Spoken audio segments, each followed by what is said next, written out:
and they can make deals with retailers and say, oh, if you carry all our products, we'll give you a discount, which takes space on the shelf from the small craft growers, which is the folks that I want to succeed in the business. Right now, it is very hard to get shelf space because there is an overproduction, and the amount that those tier 3, 4, and 5 indoor grow operations can produce is just unbelievable, and it's flooding the market. If we're going to let them continue to operate, they need to be charged much more for their licenses. In talks with House Ways and Means last year and with Chair Pepper, I thought we were doing a study last summer and we were going to propose different fee schedule for licenses.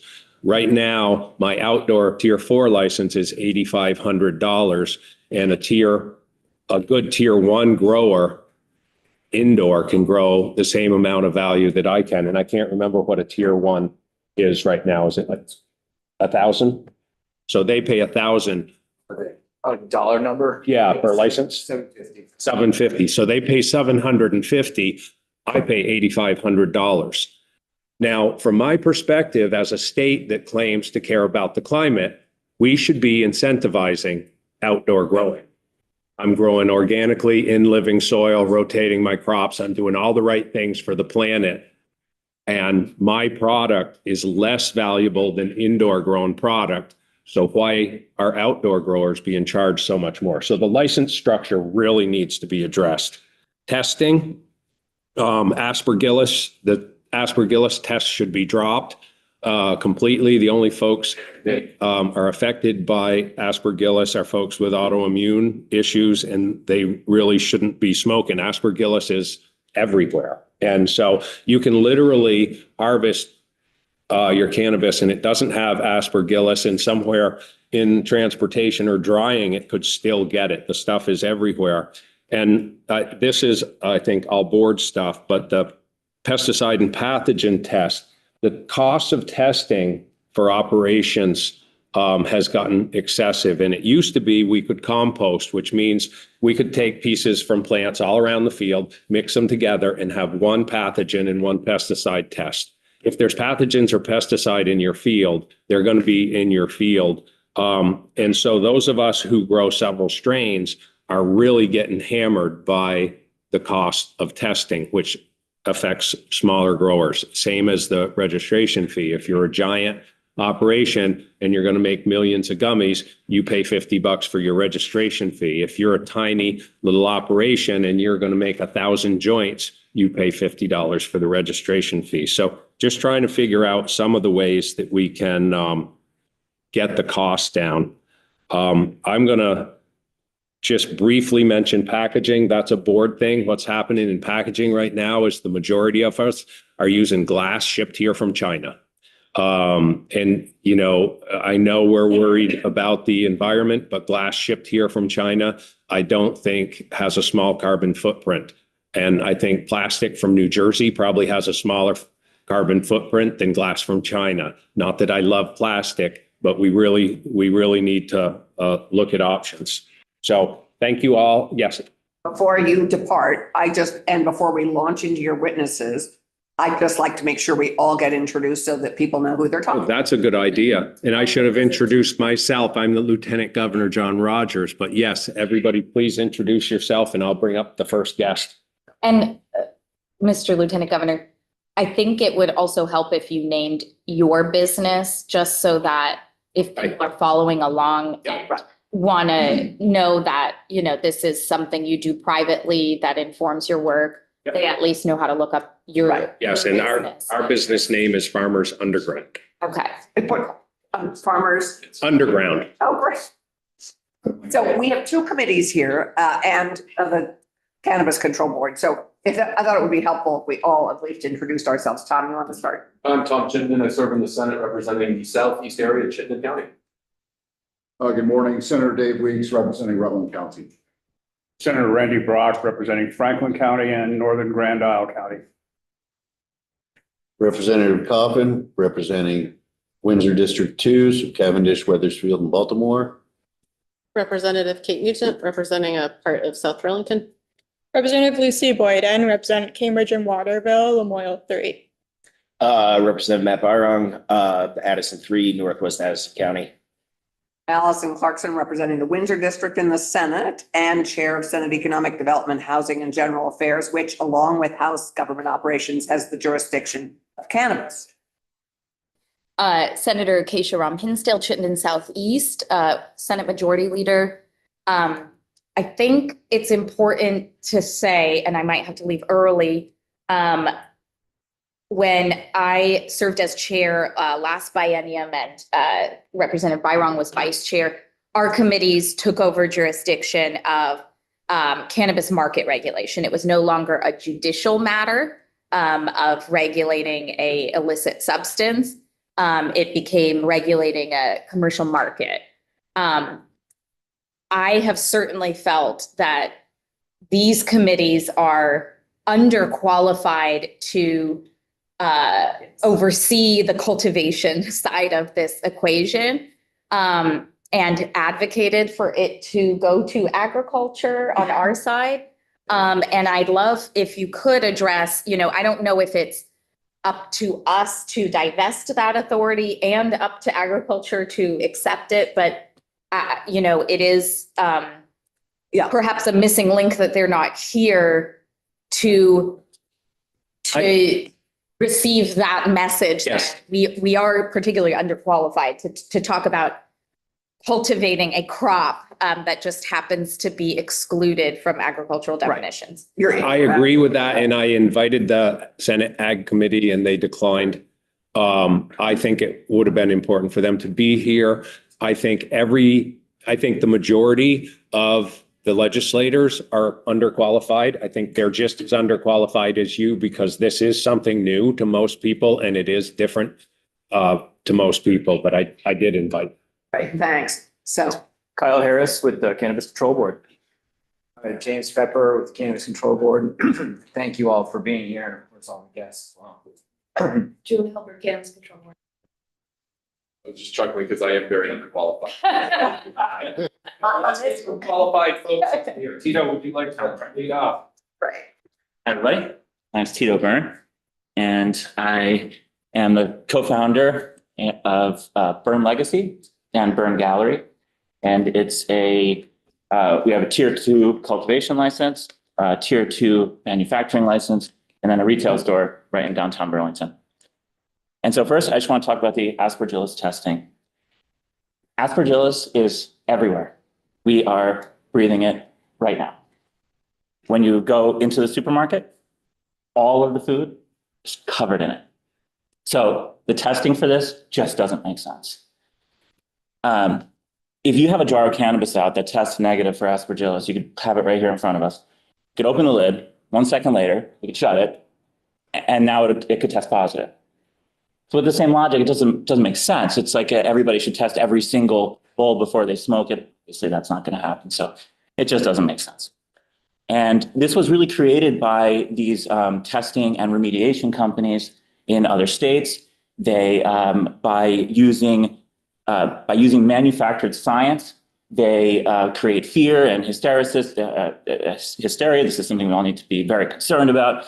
And then other states just adopt these rules sometimes because we had to create these rules so quickly, and sometimes it's just easier to just adopt what another state is doing. So it just kept compounding. Also, it's notable that aspergillus is not required for any other crop. So this is just one special thing that was just plucked out of thin air for cannabis. Also, it's unequitable and expensive. So the first test is $126. If that tests positive, it's just like a random sniper. It could just happen to anybody because as it's just in the air everywhere. If that tests positive, then you have to do it 2 more times. And both of those need to be test negative for your product to clear. So now you're out $378 on something that didn't even make sense in the first place, and it just seems so unnecessary. And furthermore, then if you do test positive through this process now in the rule change, it's saying that the product has to carry this label along with it, but like a badge of dishonor that it's now tested positive. And for small companies, I mean, this can be devastating to try to work out of. Also notable is that really aspergillus, the fear of contaminated cannabis, it's really for like the most extreme immunocompromised people with lung infections, chemotherapy, this type of thing. Arguably, these people, shouldn't really be smoking anything, if you're that far into it, especially when there's other ways to do it, like tinctures and edibles. If we really want to test for the dangers of it, the aspergillus releases a toxin called mycotoxin in some scenarios. That's what's really dangerous. If you were to smoke that, then that could hurt you. So it feels like it would be best to just reserve that for the medical program. Let's just remove the aspergillus altogether, since it doesn't make sense anywhere, and then just move this mycotoxin over to the medical program, and that seems like it would then be effective. Lastly, current medical dispensaries right now don't have to test for anything. So that just seems totally backwards. I don't understand that. Yes. I was just gonna make a comment that aspergillus testing is a regulation. It's not required by law. So we're having a rules hearing tomorrow, where our rules are open. Anything about them can change. We're taking public comment actively on all of our rules. You have a lot of lawmakers in the room that can make statutory changes. It's important for us to hear, but unless you want them to ban aspergillus testing in statute, I think, it may just be better use of your time and focus on. Okay, no, thank you. I appreciate that. And I apologize. I don't know sometimes who decides what, but it does feel like maybe banning it altogether is the answer. Well, they're the ones who have to make that decision. Okay, gotcha. So I apologize for not understanding the process. No, that's fine. That's fine. There's a lot that's done with rule. There's a lot, that's done with statute. And one of the things we try to do is we're a part-time legislature. We're only here for a handful of months, is give guidance with some of the statute that we structure, like their rulemaking in a certain direction, knowing that they have to make these calls more over the course of a year without us being here to actually move words in one of the entitled. Gotcha. But I did learn something new. Excellent. No, we all. Okay, good. That's one of the reasons I wanted you all here, because I knew some of the stuff was going to have process. So it's all valuable information. Right. Okay, I'm sorry, another. Sorry. Okay, so next I just want to talk about the fear of cannabis in the rulemaking. This idea that cannabis products cannot even be seen by someone who's under 21. We need to just dial this down. Cannabis has never killed anybody. And we can all walk in all 50 states in the country. We can walk right up any restaurant and bar and see this glorious liquor display, which kills people all the time. And so it just feels like we need to just not be held at more rigorous standards than everything else. And the advertising, I have so many thoughts about the advertising, but some of my colleagues are going deeper into that.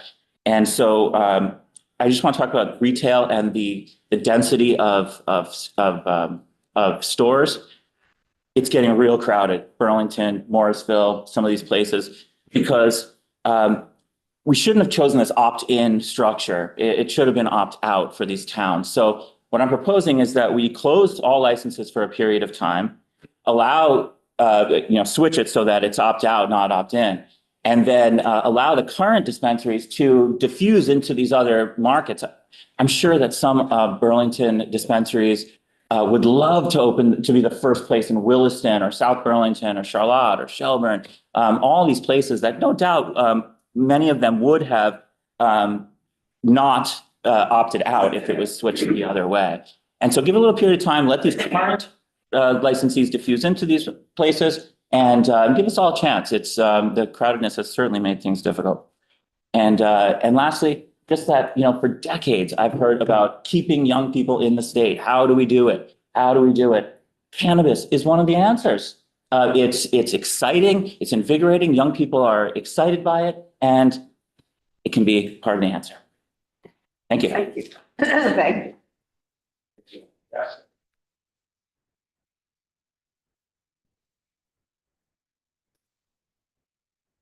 Good morning. Thanks for having me here today. My name's Jessie Lynn Dolan. I'm a registered nurse. I'm a mother. I'm a medical cannabis patient myself. I'm a cannabis caregiver for my son instead of putting him on opioids, as well as a former Tier 2 outdoor cultivator. I'm the immediate past president of the American Nurses Association here in Vermont for the last 4 years through COVID. Very happy to step down and put the hands in some great brains. I'm a former director of the American Cannabis Nurse Association. I founded the Vermont Cannabis Nurse Association in 2017.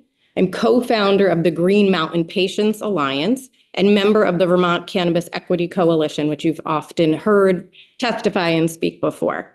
I've been an advocate for many years with a focus on patients and consumer safety. I will second a couple things Tito mentioned, just recognizing that the medical program has never had testing for Aspergillus up until this point. And as a mom of 4, it's ironic, my 17-year-old did mention just the other day how it's a little more enticing thinking about cannabis when you can't see it and all the stores are covered up. So it just happened the other day that he brought that up. So when I advocate or anyone advocates for the medical program and patients' interest, we're really advocating for all individuals who consume cannabis medicinally for symptom relief, choosing cannabis over pharmaceuticals, over alcohol or illegal substances, which is a substantial number similar to the number of registered medical cannabis patients when you compare it in the state. As of July 2025, we're going to have a medical use endorsement license. This will be available to adult use retailers to serve the patients. This will mandate enhanced training and educational requirements for any of the employees who interact with these consumers, these patients. The Vermont Medical Society suggested UVM as the science and medicine course, which I have taken years ago, to satisfy the educational requirements for this medical use endorsement. I disagree due to the prerequisites, the time commitment, and the prohibitive cost to Vermonters. I do feel there needs to be an annual, not every 2 years, minimum of 8-hour educational course, as well as continuing education paid for by the cannabis excise tax and free to all Vermont employees. There are several dozen retail owners and hundreds of employees that I've trained who will attest to the need and the desire for educational with greater depth. Patients, consumers, especially older adults and staff all need credible education and resources so that they can understand cannabis medicinally and find answers to their many questions. From the adult use inception until the end of 2024, my son, because I feel it's really important to include the younger folks, and I were both Cannabis Control Board approved vendor educators. We educated hundreds of Vermont bud tenders.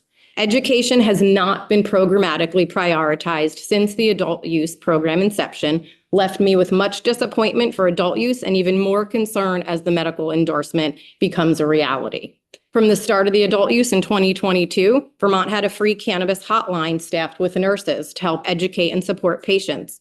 In a recent about a year ago, 7 Days article, Chair Pepper was quoted saying, quote, "The fastest growing demographic of people who are using cannabis for the first time are people 50 years old or older, and yet there's no good source of reliable information. So the Cannabis Nurse Hotline is stepping in to fill that gap," unquote. Approximately 75 to 90% of callers were over 65 on multiple pharmaceuticals, did not want to get high, but wanted symptom relief and had no medical person to talk to. One study shows that 65% of doctors report being unable to answer their patients' questions about cannabis with polypharmacy. The hotline shut down April 2024, and current CCB guidance and public statements make it so medical professionals are not comfortable and are unable to work with or therefore provide education to these adult use retailers who will be serving patients with medical endorsement come July and need enhanced training. We request this guidance to be repealed altogether or exclude the medical use endorsement licenses. In the CCB's legislative recommendations for the medical program, please read if you haven't, and that's more to some of the other folks in the room. The CCB proposes Canify, a 15-question online standardized quiz and app. GMPA, the Green Mountain Patients Alliance, does not support this recommendation with valid concern for an unregulated app. With spotty service in Vermont and the number one consumer being older and least likely to use apps, an app does not seem to be enough. An app paired with a person, a medical professional on the phone, provides an individual unmatched level of support. Patients and Vermonters deserve that. GMPA agrees with the Vermont Medical Society's concerns of Cannafi's product bias and commercial influence based on the extremely specific product recommendations and lack of transparent algorithms. GMPA supports the CCB's recommendation to move the administration of eligible conditions and oversight under the CCB through reestablishing an oversight advisory panel that we had before adult use inception to help administer and manage eligibility as well as many other aspects. GMPA provides specific board structure recommendations in that medical report as well. We have a medical cannabis program that has no medical professionals, no feedback, and no way of allowing patients and caregivers to have voices either. GMPA continues to advocate that anyone given a prescription of opioids automatically qualifies for a medical card. Other states are doing this.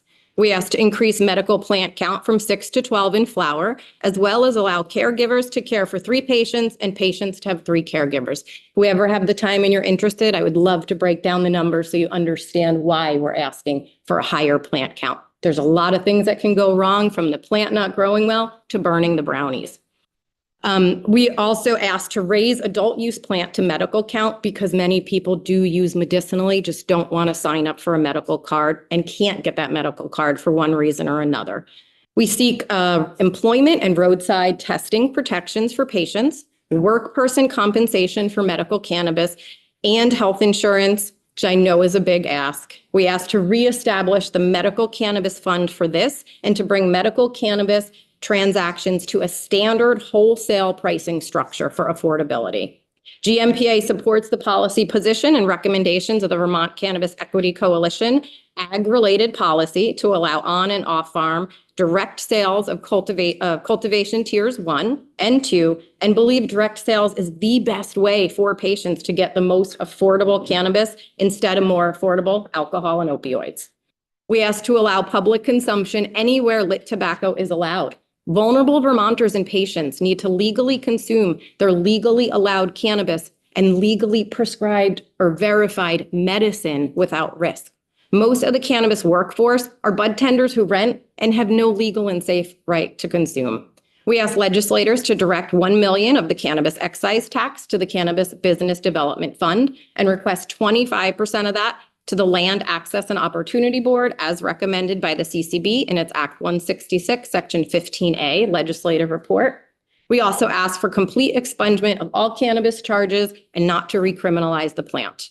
We ask a lot. The adult use market is operational, but much work remains to make it equitable, viable, especially the medical program. I strongly feel we need separate meetings and bills carved out just for medical rather than squeezing medical into adult use meetings and bills, as well as medical professionals and patients weighing into the policymaking process. I'm grateful for the time to speak today and also privileged that I can be here safely as a white person, as recent events leave some of my colleagues, people of color, unable to be here and feel safe. I would ask to have members from the Vermont Cannabis Equity Coalition, which includes Racial Justice Alliance, Rural Vermont, NOFA, Vermont Growers Association, and the Green Mountain Patients Alliance, as well as representatives of the LAOB, the Land Access Opportunity Board. As part of these meetings moving forward, I'm a former license holder and am amongst current license holders. Please consider including former licensees in the conversation as well, as they're the ones who know all too well what needs to change to make it viable for them. Thanks for having me. I do have a printout with these recommendations and contact information as well. So thank you. Thank you so much. I have a question for our Lieutenant Governor. Are you collecting everybody's testimony and will then give it to us as a package? How are we doing that? For everybody. Yeah. For everybody's testimony? Yep. Okay, great. And I have I'm just trying to figure out how we We'll will make sure that if you want to have further testimony, you can contact them to have them into the committee. And I've got just the medical. Any of that stuff that you're like reading off and we're referring to, if you could email it to the committee assistant so they can post it on our page, that'd be great. Thank you so much. Thank you.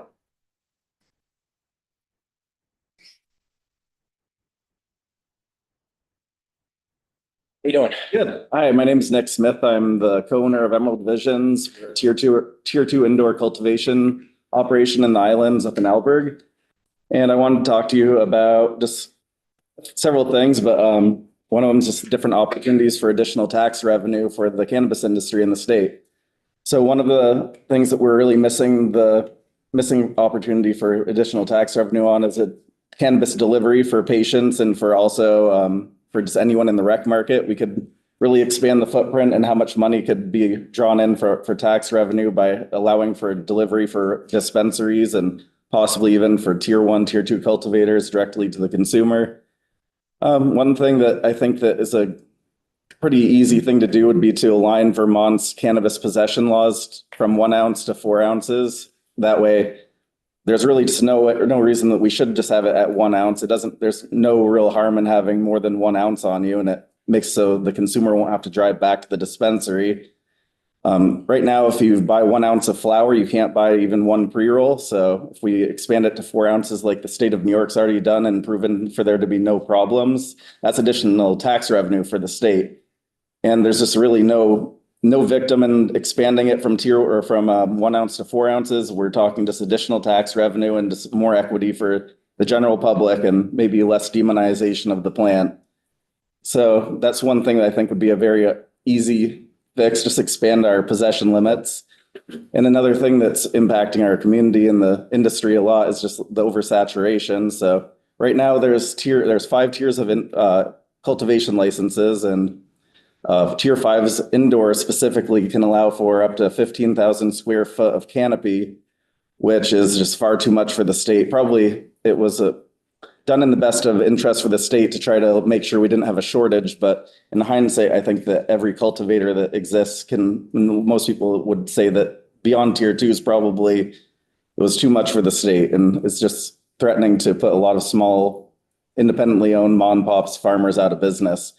So my proposal would be to expand from 5 tiers to 10 tiers.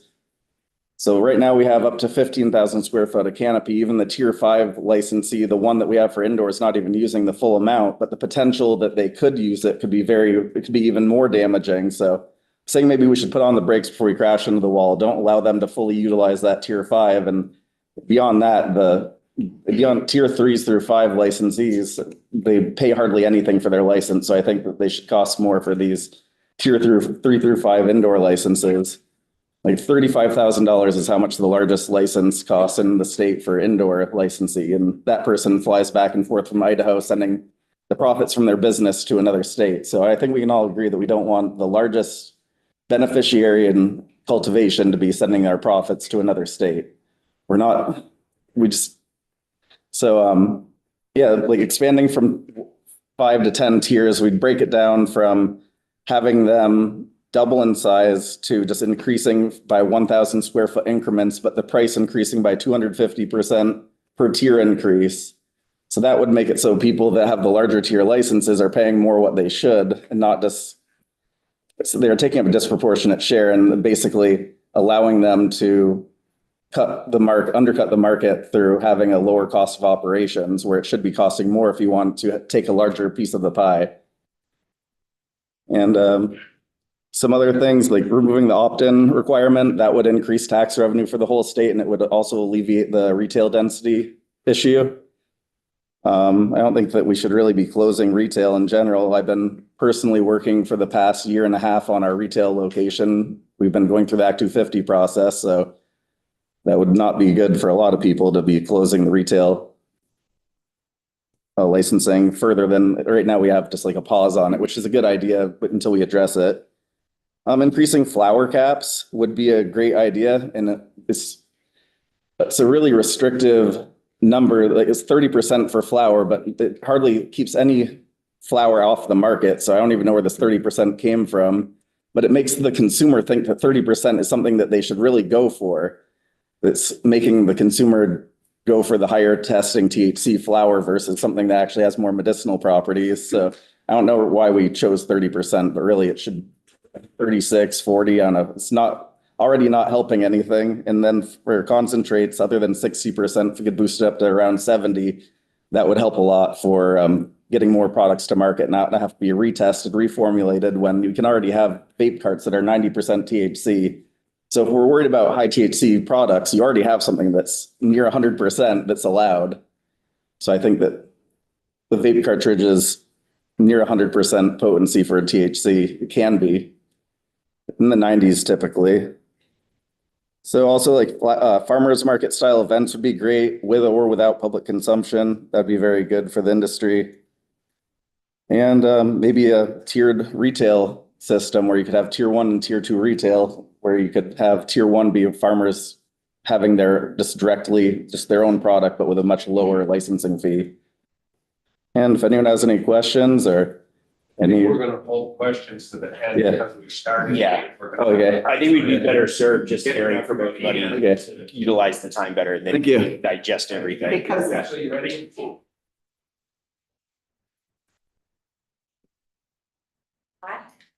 Oop, Good, welcome. thanks. Good morning, everyone. And thank you for putting this roundtable on. And thank you for inviting me to share my thoughts on the adult use market. And also, I just want to say thank you for acknowledging that cannabis is not your thing, so you don't necessarily know that much about it. I very much. two of us who are experts and definitely not experts. Your experts are right. And Of course. here. Yes. So thank you for all the policymakers that took the time today to speak with us. And thank you to the board for taking the time. I know your time is very limited and you guys are all very busy. Actually, our time is much more limited than their time. They're paid full time. Thank you, Senator. Then thank you very, very much. My name is Ashley Sorrentino. And so I am one of the owners of New England Cannabis Partners. I'm also a member of the VGA and I hold a seat on the VGA's Retailers Working Group. We are a vertical integrated company up in St. Albans. We have a dispensary and a tier 2 manufacturing, and our tier 2 outdoor cultivation is out in Johnson. One of the things I first wanted to touch on is the equity funding and industry and community reinvestment. I want to outwardly state that I stand with the VGA and the Vermont Cannabis Equity Coalition in wanting at least 1 million of the cannabis excise revenue to go to the Cannabis Business Development Fund for financial and technical assistance for the industry, and for 25% of the cannabis excise tax to the Land Access and Opportunity Board for community reinvestment. Recommendations that the CCB has already supported in their Act 166, Section 15A legislative report. And personally, as a mother of 2 young kids who are in grade school, I would love to see a percentage of the cannabis tax excise or the cannabis tax revenue go directly back into the public school systems. And even more that's earmarked already for such programs as after school and summer camps that can be reinstated worldwide. And the social and the economic, what that could do to families in Vermont would be like, it's monumentous, right? As a single mom having to pay for daycare, because there is no after school programs while I still have to work. It is a true burden. So if some of that revenue could go back into the public schools, it would be truly great for the whole state. Something else that I did want to talk on that I believe that is important is that cannabis should be treated like tobacco for consumption.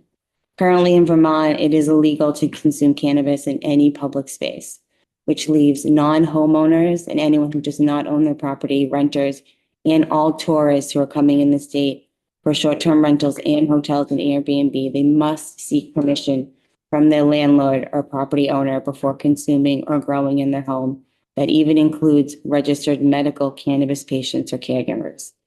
Cannabis consumption in Vermont is defined as every form of consumption, including smoking, vaping, and eating edibles, which all are prohibited in public places and all subject to civil penalties.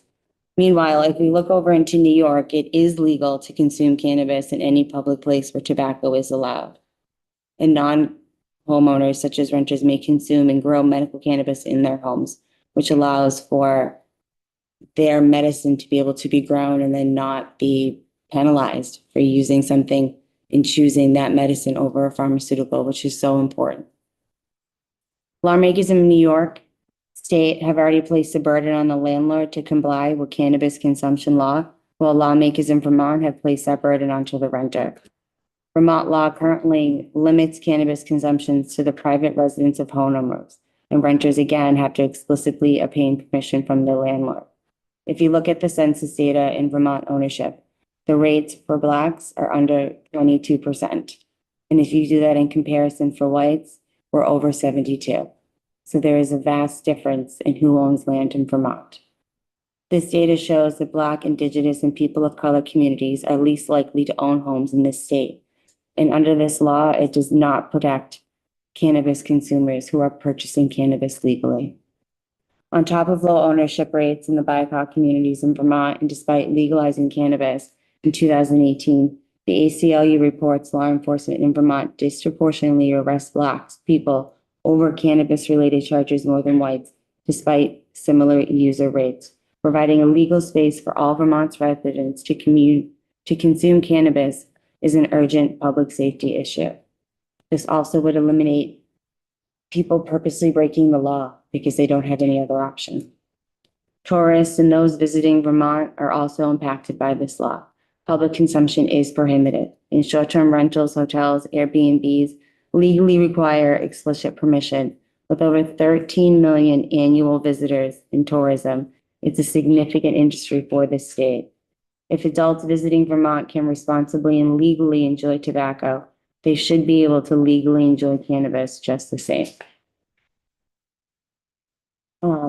Legal cannabis users, including medical patients, have almost nowhere to consume legally. In the rental housing or public housing, they face discrimination, allowing Vermonters to purchase legally but providing no legal place to consume is a true disservice to all Vermonters, especially our medical patients. An equitable place for consumption laws to ensure safety and fairness, just like tobacco regulations, is something that we would wish for. And the last time I checked, there wasn't such a thing as a medical nicotine card. And I just put that in there to just distinguish that we do have these places in Vermont where tobacco is legal to smoke and it has no medicinal purposes. But then we have people who actually use this plant for true medicinal purposes and they have nowhere legal to consume.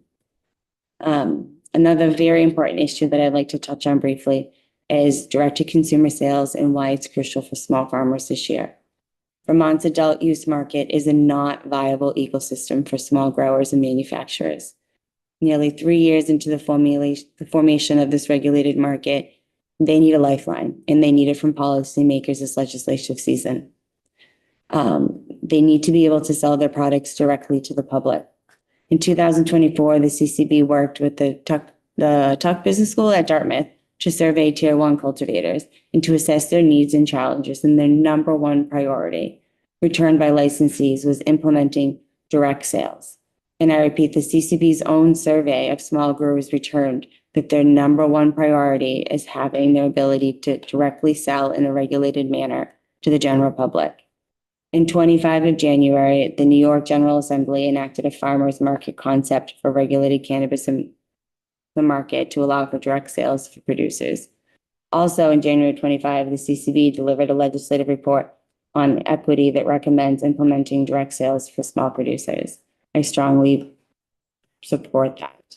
5 key issues that are causing these small producers to close shop, and each can be tracked to market structures, as some of my colleagues have already talked about, that right now there is an oversaturation, and the stores that already are, the shelf space is already taken for. So anyone new that is coming into the market or anyone that is smaller, they do have nowhere right now currently to sell their product. 5 of the small key issues that are causing small producers to close shop can be tracked back to the market structure and the absence of the ability for small producers to sell their product directly to the public.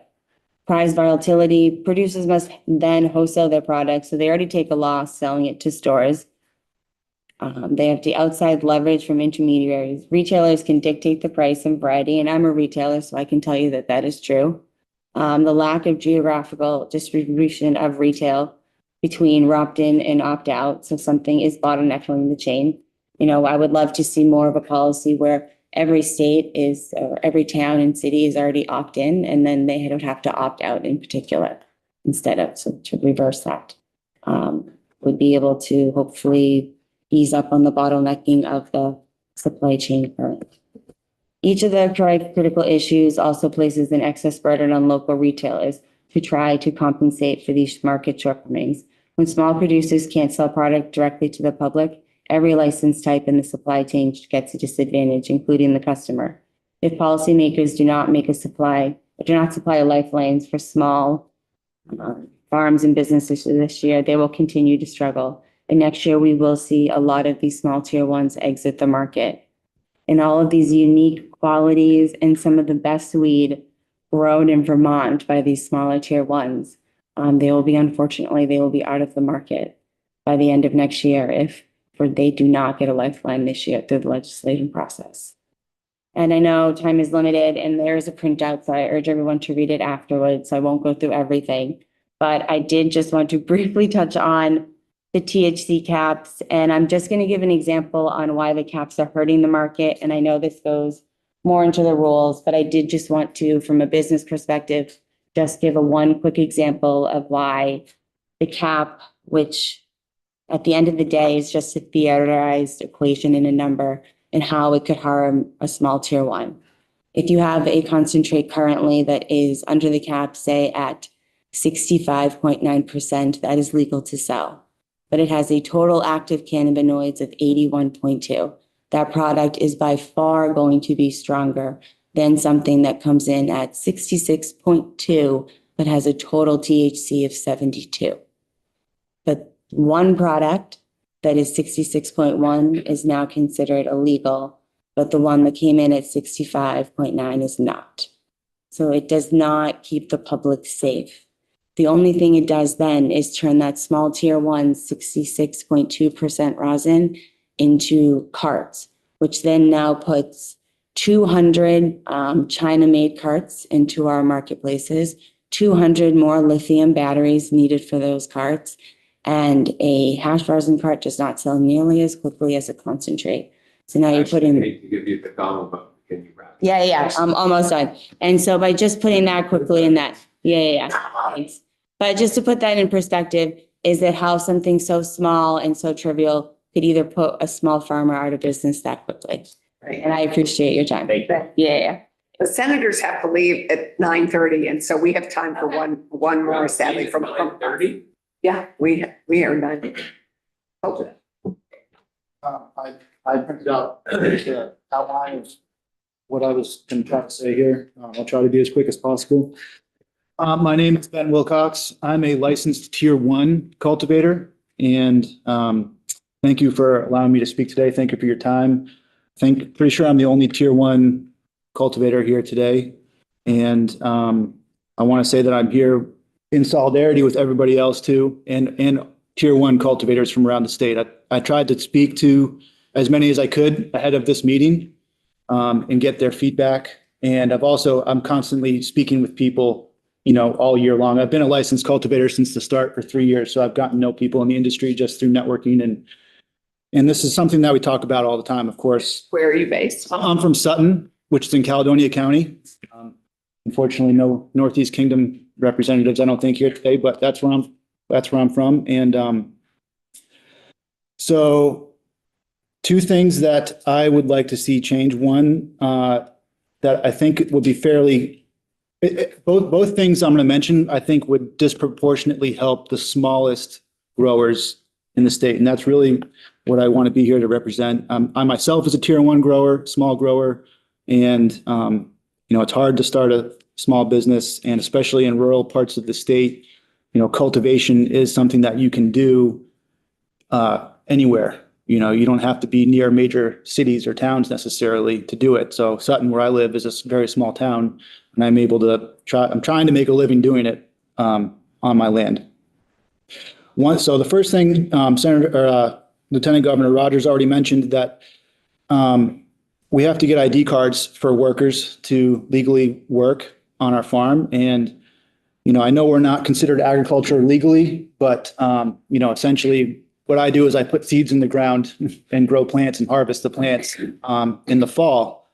And when the weather turns in the fall, you have to harvest the plants very quickly sometimes. And that requires a larger labor force than I would need the rest of the year. And these are temporary people.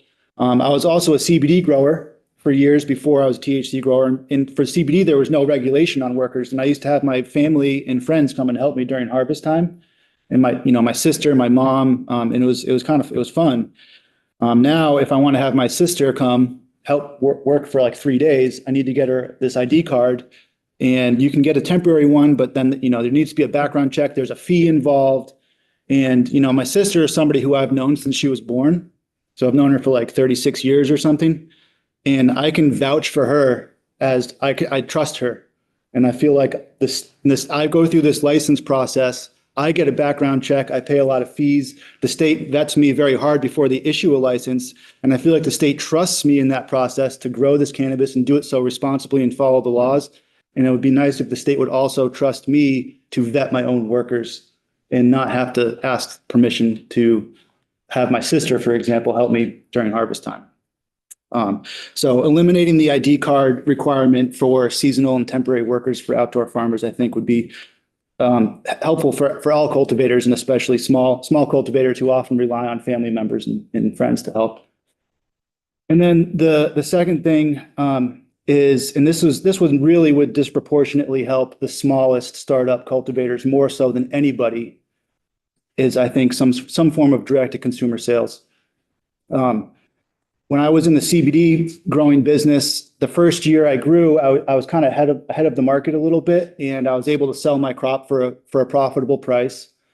And that encouraged me to do it the next year. And then the next year was when nationwide large farms across the country started growing at massive scale beyond. I mean, I grew a half an acre, and I was competing with farms that were growing 10,000 acres all over the country.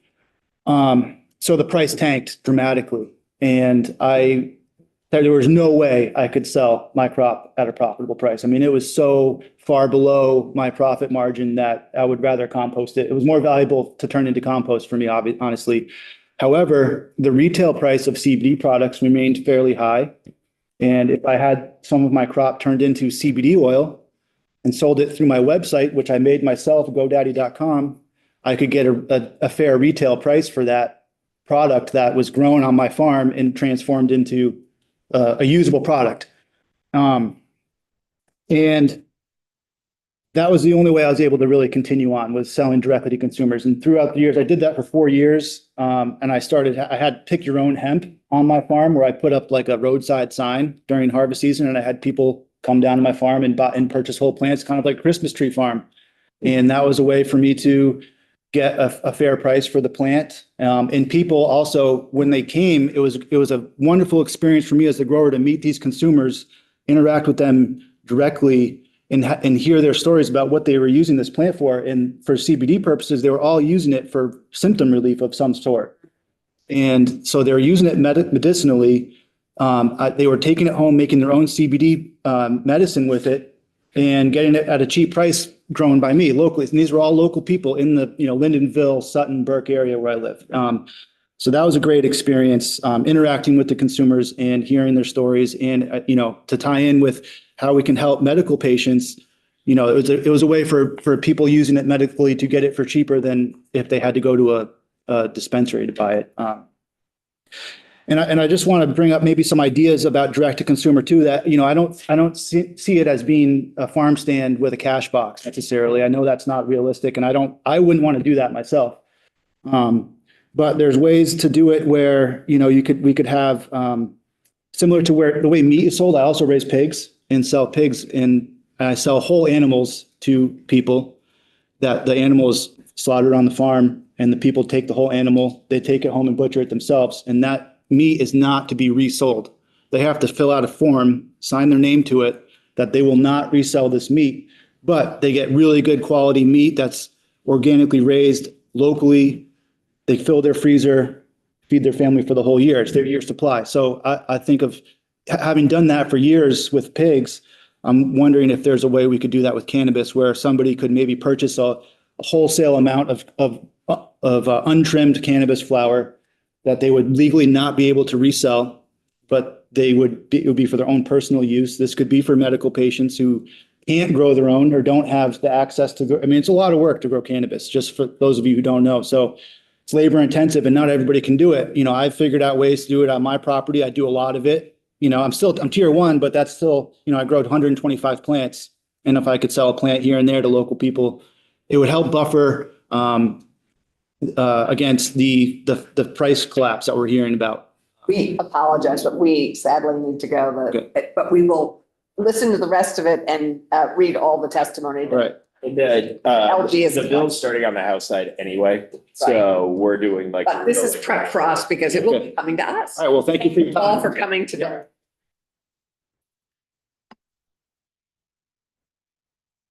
But no, you can keep going, we're staying. Oh, okay. Sorry. That was like, Oh, I yeah, thought everybody was in. we're the origin point for the. Okay, gotcha. So they'll get it later. Okay. So anyways, in conclusion, the ID card thing I think would help. And, you know, right now, the only way for anybody to sell their crop is to a retailer, a wholesaler, or a product manufacturer. You can't sell it directly to a consumer. There's a retail value for your crop.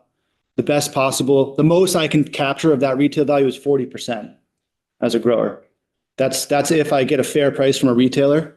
Most retailers are doubling up when they buy it from you, and the state takes 20% tax. So out of this 100% value, you know, if it was $100, the state would get 20, the retailer would get 40, the grower would get 40 under the best possible scenario. And that's if you involve a wholesaler, if you involve a manufacturer, it's less than that for the grower. So being able to get the full retail price would help the smallest growers the most. Folks, here are print off what I'll be speaking about. Awesome. So my name is Sam Bellavance. My family has a dairy farm in Alburgh in South Hero, Vermont. In 2018, I started growing hemp on our farm, created the company Sunset Lake CBD. In 2022, I received an outdoor cultivation license from the Vermont Cannabis Control Board. I'm currently an outdoor cultivator as well as operating a retail shop in South Hero. So I want to stick to two really specific issues here because I know you've already received a lot of comments. The first is on product registration. So for folks who aren't aware, all cannabis products in the state of Vermont need to be approved and registered by the Vermont Cannabis Control Board before they can be sold to the public. This is a great system, but there is a problem in that there are currently 4,746 registered products, each of which are going to need a 1-year annual review and reapproval. This, when combined with the constant influx of new products being added to the market, is creating a dilemma where there are more products that can be reasonably reviewed and approved at any given time. It puts an undue burden on the Cannabis Control Board, which is trying its best to do due diligence and make sure these products are safe for consumers. And it also puts an undue burden on licensees who are often having to re-register and reapprove the same exact product, sometimes from the same batch, over and over again. So there's a really simple solution to this, and that would be for the legislature to amend 7 VSA 910 to allow for biannual product registration rather than annual product registration. This is a really simple legislative fix that would benefit every single licensee in the market because we all, whether we're retailers, whether we're cultivators, whether we're manufacturers, we all have to interact with this system. So this will provide a sweeping benefit, and it's a very simple legislative fix. It's also something that will help create efficiencies with the Cannabis Control Board. And it's something, I'm open to receiving any more of their thoughts on as well. But I think it's something we can work together and create a real win-win, simple legislative change for that issue. Similarly, employee ID cards, they're currently required to be renewed once per year. This is also a bit of a burden because most employees are working at the same company for more than 1 year. So having people need to go through that approval process and forcing the compliance agents to have to review the same employee ID card again and again and again, it takes them away from the valuable work of license application, inspections, things that will improve product safety and consumer safety. The Department of Motor Vehicles, the Agency of Agriculture, the Department of Education, all of these agencies have multi-year license options. It makes a lot of sense for the cannabis industry to have that as well. I know I might get some pushback from members of the legislature saying, well, wouldn't that reduce fee revenue? It might, but let's keep in mind the cannabis industry in Vermont is currently, by best estimates, employing over 1,000 Vermonters. It's generating over $30 million in excise tax revenue. So that's something if there is a small change that may result in slightly less fee revenue, I think it's a very good trade-off if you can protect this industry that's doing so much for the economic benefit of Vermont. We do a lot of other things for other industries, dairy, apples. We help them out because we know that they have a strong economic impact. And I think this is something that could happen with cannabis as well. The second issue I'd like to talk about is the retail and cultivation oversaturation and licensure. This is a very hot topic in the cannabis industry. Lots of people have different thoughts on it. I just want to give my perspective right now. You're seeing lots of retailers, specifically in towns like Morrisville, Montpelier, Brattleboro, where there are a lot of stores. Things are getting very competitive. And it's very hard for individuals who might invest their life savings into opening a store only to have 6 more approved in their town. You might say, well, that's the free market. We should be able to issue as many retail, cultivation, manufacturer licenses as we deem fit. The problem with that, and from my life experience, I've seen in the dairy industry, I've seen in the hemp industry, I've seen in other agricultural commodities, when there is a complete limitless approach to supply, producers will oversupply, prices will crash, the smaller producers will be negatively impacted the most, and the market will consolidate. So I think we have a really unique opportunity here where we have a trained, qualified cannabis control board that has the ability to make those decisions on license issuance. I'm strongly opposed to the idea of a legislative moratorium on licensure. The legislature is not qualified to make that decision, whereas we have a cannabis control board that is. So I think any decisions around issuing new licenses or restricting the issuance of new licenses should be made at the board level through the rules making process, not through a legislative moratorium, because we don't know what will happen in the future. If a town like South Burlington that currently isn't opted into the cannabis market, if they decide to opt in, it would make no sense to have a law in place that would restrict South Burlington getting a dispensary. And I think if we're concerned about that retail concentration, a couple of folks have mentioned the opt-out versus opt-in. I would just encourage members of the legislature to look at VSA 863 and switch that to opt-out rather than opt-in. Because right now, Burlington has probably more dispensaries than a lot of folks would like to see, but that's partly because South Burlington, Williston, Colchester don't. So if we can spread things around, I think that'll improve the market for everyone. And that's another thing that the legislature can take on. I am in support of a lot of the other issues talked about today, such as the equity funding proposal from the Vermont Cannabis Equity Coalition, and then some of the other thoughts on testing and agricultural classification. But I think I'll stop my comments there. I want to make sure the other folks have time to speak. So thank you very much for your time, and feel free to reach out with any questions. Thanks, Sam. You. Morning, everybody. How you doing? I'm well. My name is Nathan Liberty. I'm co-owner of Green Mountain Scientific. Just got a couple points here to kind of speak on. Thank you all for being here. The first point I'd like to touch on is the current licensing timelines of the current way it's set up is for annual renewal. I'm proposing that it be moved to more of a every 2-year scenario. There's a lot of reasons for that, primarily, especially for us, like my company, we have multiple licenses. I own a farm in St. Albans. We're a tier 3 cultivation, and we're also a tier 3 manufacturer out of Hardwick. A lot of times renewal times don't actually align with both licenses. We feel we're actually in a renewal process for half a year every year. But typically we look at 3-month timeline for renewal. I'm spending about 6 months out of the year renewing licenses. And I understand that's the way it currently is. And, it was set up the way it was for, I'm sure many reasons, but As Vermont continues to develop its regulatory framework, I feel it's vital to implement changes that reduce unnecessary administrative burdens.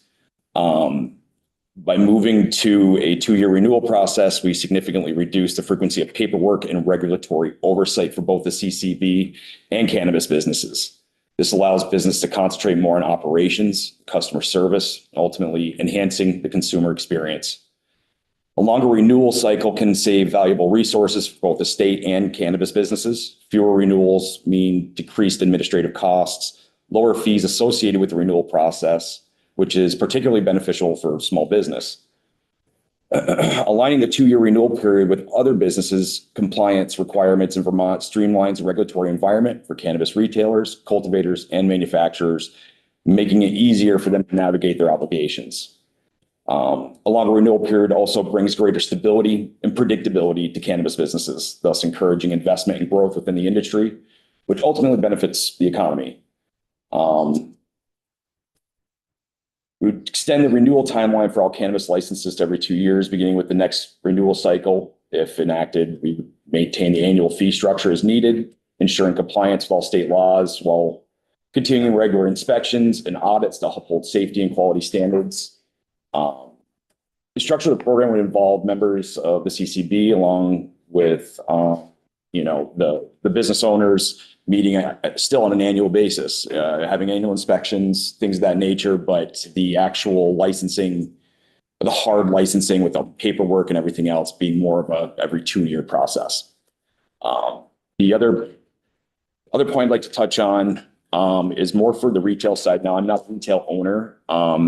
The reason I'm bringing this particular situation up is my mother has mobility issues. One thing I would love to see with the retailers in the state is to allow a curbside service for cannabis retailers. Essentially, curbside delivery not only enhances consumer convenience, but it also directly addresses the needs of various demographics in our community. For those with mobility challenges like my mother, for busy parents or individuals simply seeking privacy or have questions they only feel comfortable asking in a more private setting.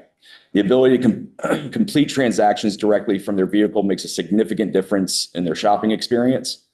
Moreover, public health and safety are paramount, considering COVID, flu season, things of that nature. There's a lot of preventative aspects there. And I just feel, it's such a huge part of the service industry. We see it with restaurants. I think we're even seeing it with certain levels of alcohol during COVID anyway. I think there's a lot of ways to safely implement a service where someone orders online or over the phone and essentially, does a pickup in the parking lot. To everyone else's point today, I agree with everybody that's been up here as well and to their points. And that's pretty much it. Thank you.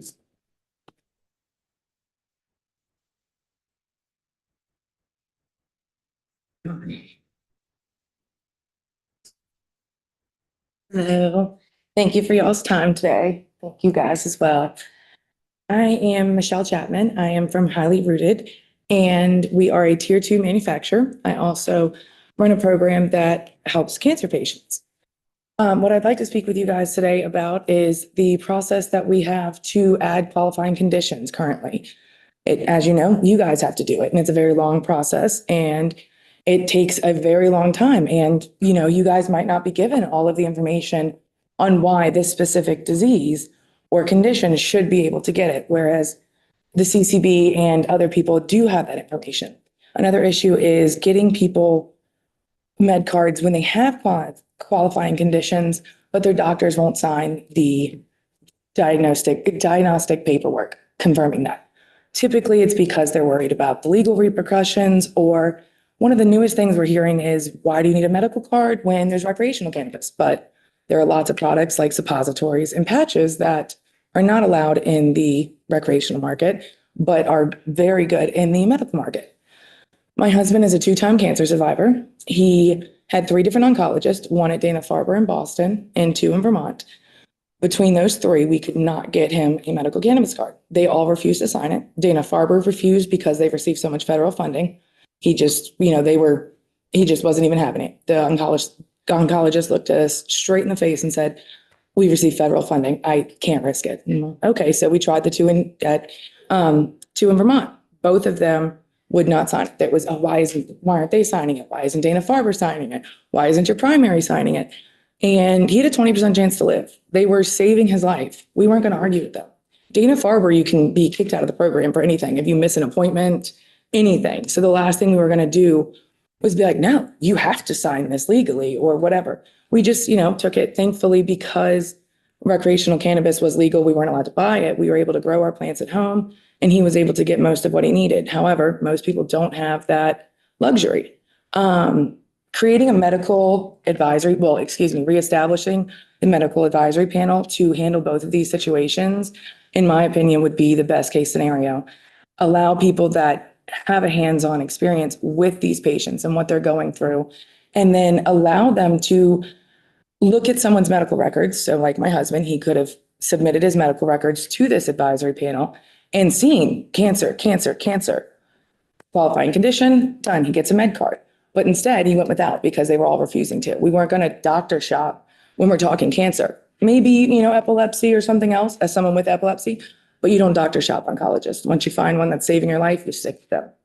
Thank you guys so much for your time today.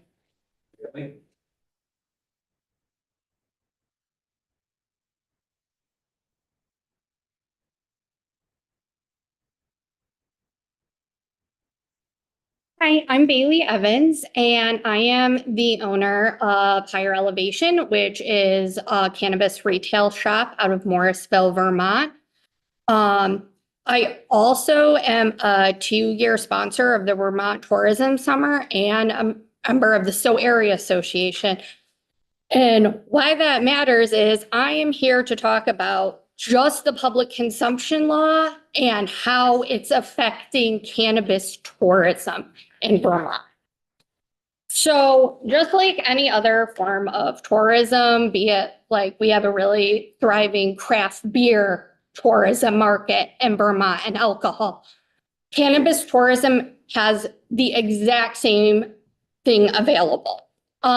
So the problem is public consumption law is incredibly strict for Vermont. This includes Airbnbs, hotels, inside of your private vehicle. So you cannot smoke or consume, and it includes edibles. So it's everything. It's all encompassing. Possible cannabis tourism is negatively affected by such restrictive statewide public consumption laws that not only deter possible tourists, but also deter businesses that would be interested in bringing this unique consumer base to the state. Why is this a problem? It makes private sector spaces more hesitant to allow safe spaces and inclusive language for cannabis tourists. This includes hotels, resorts, travel agency, and private rentals and event spaces. They are afraid they may get in trouble somehow for allowing it. I've been to the Vermont Tourism Summit, and they very much, the hotels and Airbnbs are like, well, you're not legally allowed to consume anywhere. So like, can we even invite people who want to smoke or consume cannabis? I'm like, yes, you need to specifically state it, but there's all these misconceptions already and people afraid like, well, I don't want to do that because I don't want to get in trouble with the state. Vermont is missing out on a major tourism revenue stream by allowing such strict public consumption laws. This is more than allowing event licensing, though this is a start. This is about making the cannabis market look more like the Vermont craft alcohol market that Vermont has been pushing to tourists for years. Alpha reported in 2023, the global cannabis tourism market side was estimated at $10.23 billion, with the US accounting for the largest revenue share of over 50%. Cannabis tourism is more than just selling product to out-of-towners. It's farm tours, events, cannabis-friendly activities, lodging, and more. This is a huge revenue maker for the state and residents, not just cannabis retailers. This policy makes us less desirable to the state to be visited by younger demographics. And I know Tito said, make younger people stay in Vermont. Well, you can also make younger tourists come to Vermont. In 2023, among adults 19 to 30 years old, approximately 42% reported cannabis use in the past year, 29% in the past month. and 10% daily use. This is from the National Institute on Drug Abuse. Someone who, let's say, smokes daily is less likely to spend their vacation somewhere where they feel like they will be in trouble for consuming something that is part of their everyday life. This also includes people who are medical patients. You're not going to go somewhere where you can't consume your medicine, but also if it's, something you do recreationally, you're probably not going to go somewhere that's like, well, I could get fined or in trouble. You're not going to go there. You're going to pick somewhere else. Other bordering states with more lax public consumption laws, like New York, are more desirable for cannabis tourists, and more lax advertising rules allow them to still even Vermont consumers away from the state. Possible solutions, we can alleviate a lot of these problems by making rules on the public consumption of cannabis the same as alcohol or tobacco. This can be by bringing cannabis down to tobacco or alcohol standards, or bringing them up to cannabis. In my opinion, it would be easier to drop cannabis down to alcohol or tobacco instead of trying to bring those two up to higher standards. Public consumption law for cannabis is hurting Vermont's most vulnerable populations. They talked about that with renters. I also have it in the beginning of this document. I feel like we've already talked about it enough. Vermont is losing out on millions of dollars in revenue by allowing public consumption laws to discourage cannabis tourism. By lessening the public consumption laws to something similar to alcohol consumption, Vermont would see more tourism, less oversaturation of the cannabis market, and less strain on medical and low-income consumers. Thank you. I have to run. I'm actually speaking at Recovery Day across the street next, so I'm not going to stay, but if you guys want a few minutes, you got a resource here if you want to ask questions. I'd just like to thank the board and the committee for this opportunity. And please reach out. I'm in the building every day. When you're taking testimony, I'm happy to be a resource, but we got some great resources all around the room. What we're really hoping for is that opposed to what's happened over the last few years where we make one or two little small changes, that we can actually address a whole bunch of things that we see that would really help the industry. So thank you. Now, thanks for organizing this. Thank you, John. Yeah, well, I hang out there. Thank you all for being. So before we officially wrap things up here, I just want to thank everybody for coming in. I know I've spoken with a lot of you individually. Some of you are new faces. We are starting work on the miscellaneous cannabis bill this week. The draft is just that. It is just a draft. It's a starting point. Don't think all of these things are etched in stone as where we're heading. We honestly just needed to get the conversation going with the product. So, we'll be in touch. Representative Boyden and I are the leads on this. She's the primary point of contact for you folks, so we can work together on how to build the language. And Jeff Governor Rogers is definitely a resource, and obviously working in collaboration with these fine folks over on this side of the table. We do, however, have to get this through back up to our committee room because we have an elections bill that we need to start working on.